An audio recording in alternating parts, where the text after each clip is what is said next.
Welcome to Alter Everything, a podcast about data science and analytics culture.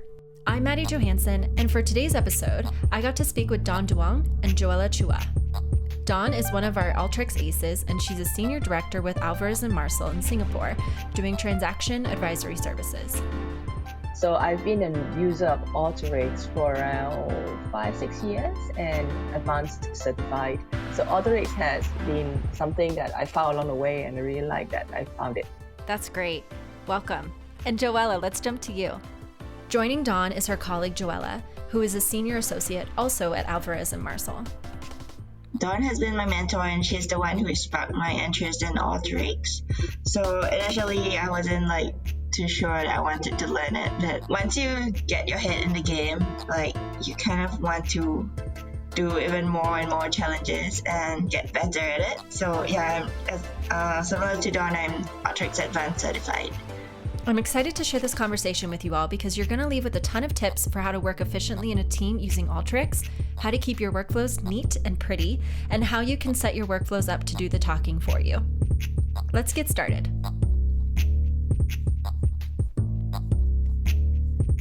So let's kick this off by talking about teams. So you guys work together and, your jobs require maybe a specific skill set of knowing Alteryx or using the platform as a way of enabling you to do your jobs. And I'm curious if you find that people who are in roles like yours, if there's similar skill sets on teams like yours, or do you find that there's often knowledge gaps? Right. In the same team, we'll find that different people are good at different things.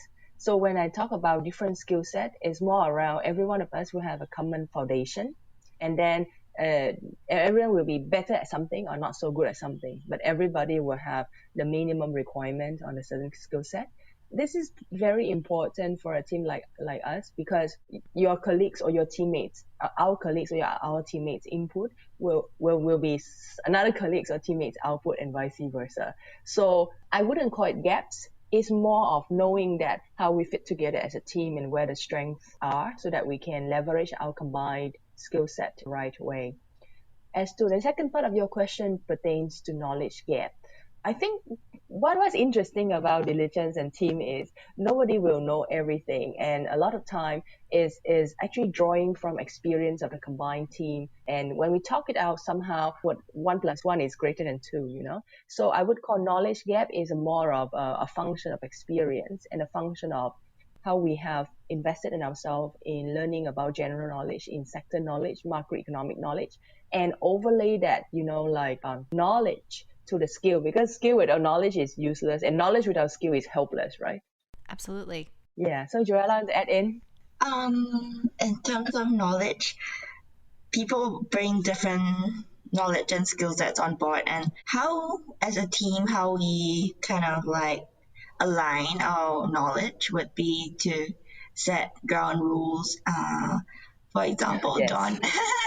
Dawn has had rules in Alteryx, which kind of makes sense after a while because, for example, how she sets up her files is an input folder, output folder, and workflow. For me, I'm a super messy person, so doing that brings some order into things. And also the way she organizes her workflow, it really helps anyone who gets on board and just takes on your Alteryx workflow to understand your thought process rather than go through a mess, which is really helpful in that sense. Yeah, thank you, Joella. I didn't realize that you were messy because her work doesn't look messy. Yeah. Well, and see, yeah, it's always interesting to me to find out more about a person when it comes to, you are a really creative thinker, or you're really organized, or, just whatever kind of skill set that you do bring to the table. It's always really interesting to find out about that person. And it sounds like your team specifically, it's a great example of that you are all bringing something to the table and you're really capitalizing on those strengths. I think that's really cool. And that kind of leads in perfectly to my next question. And I'm wondering, when you are thinking about communicating when it comes to Alteryx and when it comes to using these tools and different platforms for, like we were saying earlier, enabling you to do your best work. What are some tips that you have for communicating effectively about projects where you're using Alteryx? I like to volunteer, Joella. So Joella, tell me, what have you found useful when we work together? Like, what are the various things that we do together as a team that you have found to be useful in enabling communication? As what I mentioned, like setting ground rules is one helpful thing. The second thing would be putting in checks. For example, I didn't know how to put in checks properly.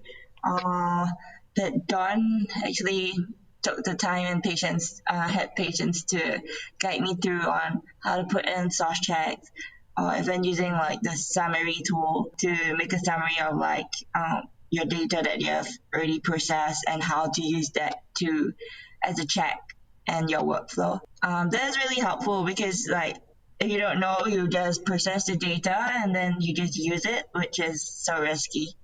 So that's one of the tools that we use. I'm so happy you found it useful, Joella. Because I was worried that you got this nitpicking person. Yeah. So you see, she's Joella is a very good team member. Yeah. Maybe I can chime in here. Part of the very important aspect of communication is to get the team buys in. So I'm so glad that I think Joella bought into my idea.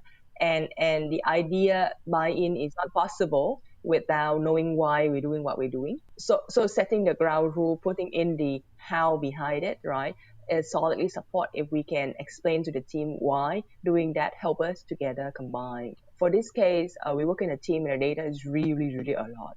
It's not a lot in the sense that you got like trillion gigabyte, whatever, right? Is a lot in the sense that we have a lot of discrete pieces and making sure that they talk to each other in a coherent way is not easy. So how to make sure that every step we take us in the right direction and not go back to where we were last month, for example, is important. So getting the team buy-in into why they have to spend the time doing this and what it adds to and it saves time in the long run instead of just another admin task they do is very important.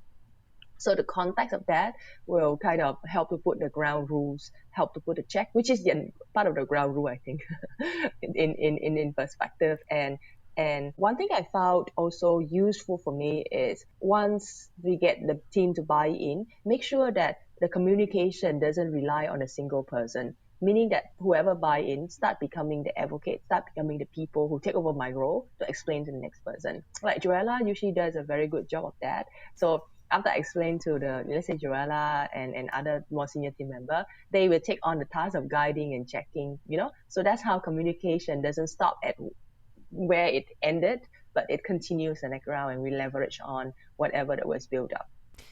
Yeah, well, and it's interesting because I think the biggest thing that I'm taking away from this, all really great points, but overall, like to summarize, it sounds like there's no ego on the team. And no ego. Yeah, and I love that. I think that sounds so healthy, and it really, I could see it helping with productivity and efficiency, and just to all of the points that you're saying. Like none of that could happen if you have people who aren't bought in and people who don't want to take the feedback, or people who don't want to use checks and stuff like that. So I think that sounds like a really healthy environment. And I'm wondering, how did you get there? Because as we were talking about earlier, everybody is so different. And what if it is hard for people to either give feedback or take feedback? And how do you kind of just open up your team as being a safe space for people to just be really focused on the work and getting it done in the right way? Right. So I'm just speaking from personal experience.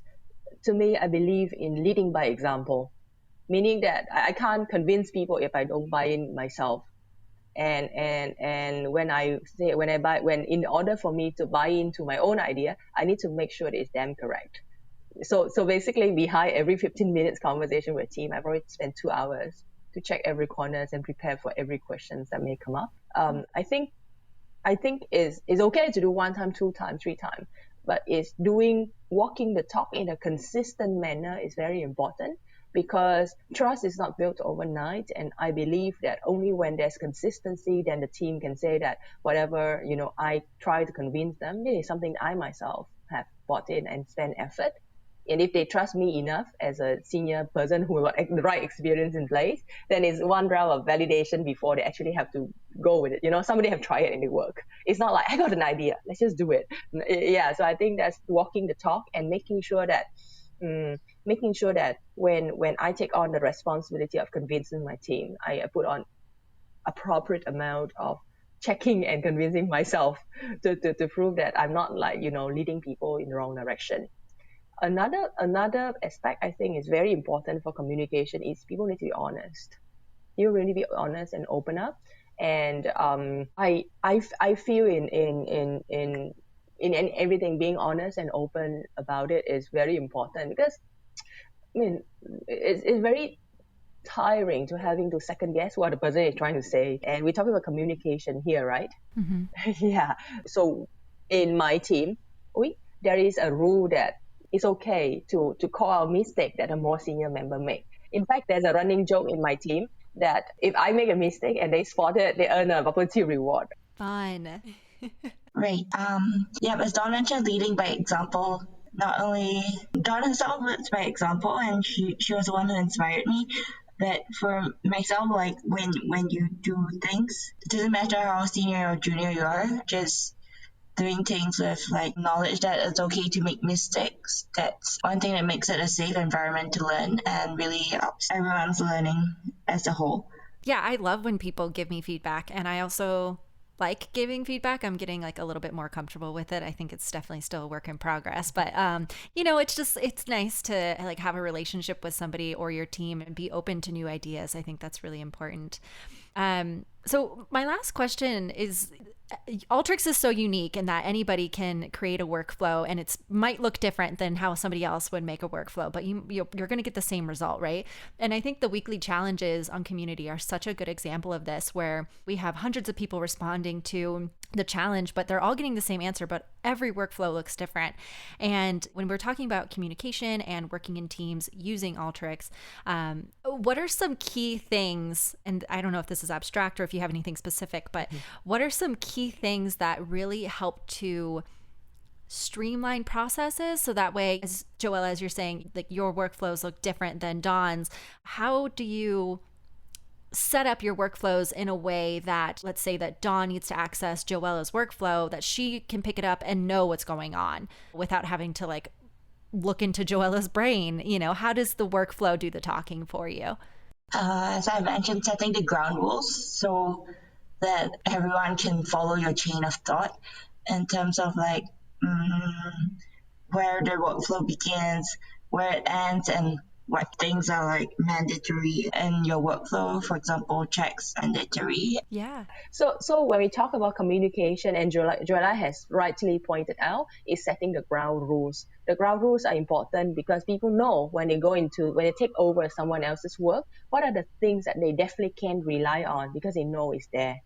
So one ground rule we have is don't mix input, output, and process, and proper naming. So when people go through my input, they will know 1A go to workflow 1A, 1B go to workflow 1B, and so on. There's a sequential one. Unless you are a really strange, special character, you will go through 1, 2, 3, and 4, and not 4, 3, and 1. Right, so that's ground rule. Giving easy name, clear organization, and let the presentation do the talking, so that intuitively people don't have to think too hard about where should I start. When you got 20 workflows, the first, like, which one do I start, right? So we go 1A, 1B, 1C, 1D, and so on. And it corresponds to the input folder, and then they'll go to the output, and so on and so forth. The second ground rule is the workflow has to be pretty. When you look at the mess on the screen, the first reaction is much wrong. So it has to be neat and pretty so that it's easy for people to read. Because I find that our subconscious mind is very powerful. When you look at something for the first 2 seconds, actually we get 80% of what it's about. So make sure it's neat and make sure that it's easy to understand. Like small thing like don't make the Y cross each other too often, for example. These are small rule and more aesthetics, but it has a bigger impact than pure aesthetic. It enables readability.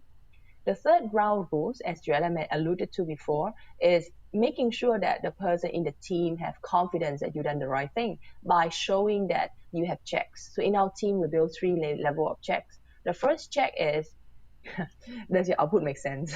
If your output doesn't make sense, forget about it. I don't care how confident you are to the process. If the output doesn't make sense, then it's wrong, right? So it's the output check.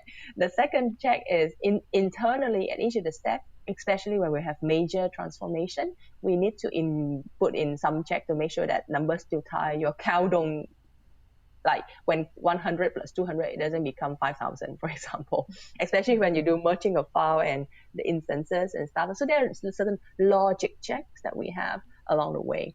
And the third check is when I mentioned output before. So this is like a blend between logic and output, meaning that we have intermediate results that make sure that intermediate results are consistent across. Because sometimes we may not be correct 100%, but we can create landing space to say that, okay, I'm not confident with my 100% ending point, but I'm confident up to 25%, 50%, and I only need to fix the remaining part. In this way, it kind of take the fatigue. It take the fatigue out of the thinking as well, because after a while you go crazy, right? At least you know where you are and set up milestones so that we know where we stop and then where we start. It's not just about communicating with a team member, but also to ourselves. Like maybe I wake up the next day and I forgot what I did the day before. It helps us to have some landing point as well, especially when the work is non-trivial and it requires like multi-day efforts. I also think would be to use containers to put specific parts of your workflow in there, separate like sections, and that would help the reader of your workflow know the thought process. Another useful thing would be Dawn's workflow always has this boxes on like what this part of the workflow means, which is really helpful if you want to understand what she's thinking and like how she organizes it, which is a good practice that you can learn from. Yeah. Absolutely. Thank you both so much for sharing those tips. I think, the details are so important, and I'm sure our audience can relate. And if they, if they're struggling with organization or communicating with their team when it comes to their workflows, hopefully these tips will help them. So thank you both so much for joining me. This has been such a wonderful conversation, and I'm so glad that we were able to make it happen. Thank you. All right. Thank you for inviting us. Thanks for listening. Join us at community.alteryx.com/podcast, where you can find links and resources, including links to our user groups. Dawn and Joella are part of the Singapore user group, and we encourage you to join in on the fun and learn more from Alteryx users like them. Catch you next time.